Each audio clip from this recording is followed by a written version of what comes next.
here. I am very thrilled to be introducing you to my new guitar, the limited edition Dustie wearing CE24 Floyd.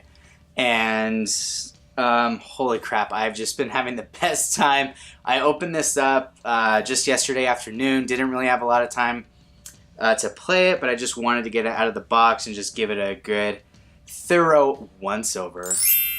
But yeah, I have been playing this for the past 2.5 hours now, and I can't stop, and it's really a problem. Let me say something just right off the bat. This is the best PRS I have ever played, period. I own the Mark Holcomb SE model, and that is one of my all-time favorite guitars, and I hold on to that thing forever just because it feels so freaking good to play. This feels way better to play. That was the first thing that drew me to this instrument, was the maple fingerboard, and it's very snappy and just feels very comfortable to play. It is awesome. And this is a maple top, where you can actually differentiate between the two woods, and then a mahogany body, definitely not a maple veneer. And I love that you can see the grain of the maple just along the sides here, and the finish is absolutely beautiful. I know a lot of photos have not done a good job at showing what the finish looks like. Hopefully this video gives you some idea. This is the wearing burst, so it just is, I mean, it looks even better in person. This is the best feature of this instrument. I've tried to play a lot of the Paul Reed Smith core models, and just for whatever reason, they just weren't, the neck didn't feel quite right.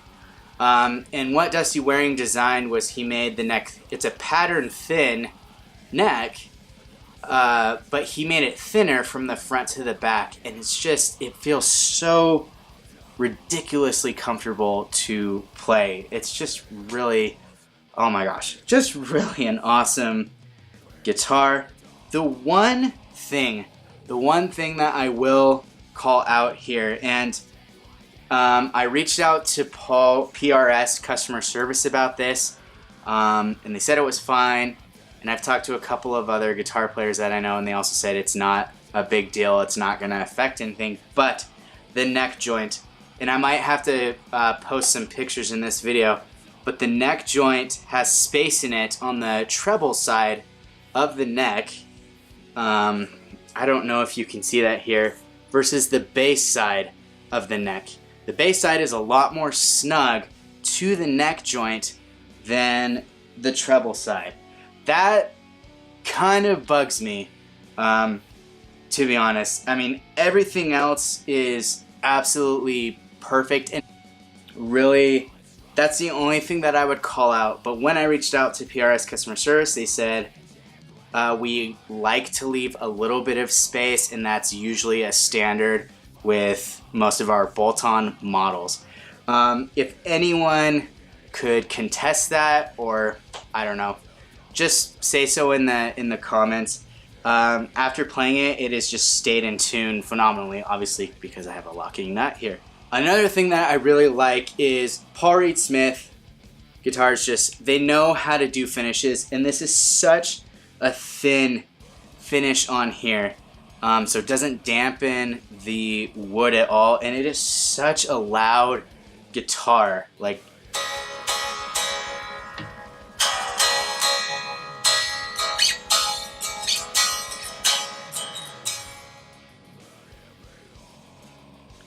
this is the most resonant mahogany bodied guitar that I've ever played personally, and it has a very warm character. But before I go on, I'm sure you're dying to know, well, how does the Floyd stay in tune? It stays in tune awesome. I'm not really a Floyd player. It is fun to mess around with. I think for the time being I am going to put a tremolo blocker in it. That's just my preference, so please don't hate me for that. But I will tell you that when I saw them live, Dustie Waring played his solo from Silent Flight Parliament, and if you know that song, you know at the end he really just cranks the whammy bar. He just is making that thing squeal, and he did not go out of tune whatsoever.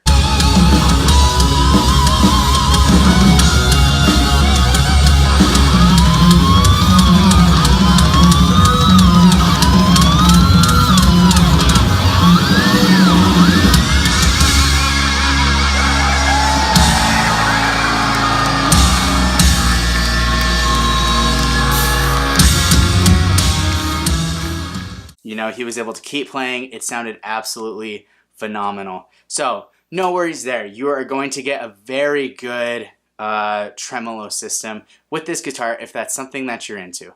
So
I hope this was somewhat helpful for you if you are trying to decide whether or not to get one of these guitars. The ordering window, I believe, is closed. It closed on March 31st to have them pre-ordered, but I have seen some still floating around on Reverb that are actually in stock that have pictures of the actual guitar that you would be getting like I did. So if you haven't gotten along before with Paul Reed Smith guitars, this is really one I highly recommend. The neck is just absolutely a dream to play. So if you have any questions for me, just make a comment in the section. Don't forget to hit that subscribe button.